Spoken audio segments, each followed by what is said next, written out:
இந்த வெயிலுக்கு இந்த மாதிரி இடத்துல கொண்டு போய் நம்மளை விட்டால் குளிக்காமல் இருப்போமாங்க? அந்த சைடு முங்கி குளிக்கலாம், இந்த பக்கம் முங்கி குளிக்க பிடிக்காதவங்க அந்த தண்ணி பாயிற இடத்துல அழகாக நீட்டாக குளிக்கலாங்க. இந்த தண்ணி பாயுது பாருங்கள், இந்த மாதிரி உட்காந்து குளிக்கணுங்க. அப்படி சாஞ்சி தண்ணி பாயிற இடத்துல தலையை வச்சு குளிக்கணுங்க. அவ்வளோ ஒரு சுகங்க. எவ்வளோ நீட்டாக இருக்குது பாருங்கள் தண்ணி. இந்த மரத்தில் இருக்க விழுந்த இலையெல்லாம் எவ்வளோ அழகாக ஓரமாக ஒதுங்கி நிற்கிது பாருங்கள், அந்த காஞ்ச இலையெல்லாம். ஒரு சைடு கொஞ்சம் தண்ணி இருக்காது, ஒரு பக்கம் இருக்குது. இருக்கிற இடத்துல போய் முங்கி குளிச்சுக்கிட வேண்டியதான். இப்போ பாருங்கள் தண்ணி எவ்வளோ சுத்தமாக இருக்குது பாருங்கள், வெள்ளையாக இருக்குது பாருங்கள். அந்த அடியில் இருக்க மண் கல்லெல்லாம் அவ்வளோ நீட்டாக தெரியுது பாருங்கள்.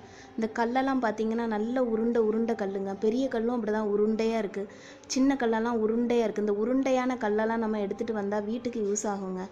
இஞ்சி நசுக்க வச்சுக்கலாம், இல்லை வேறு ஏதாவது நம்ம உடைக்கிறதுக்கு வச்சுக்கலாம்.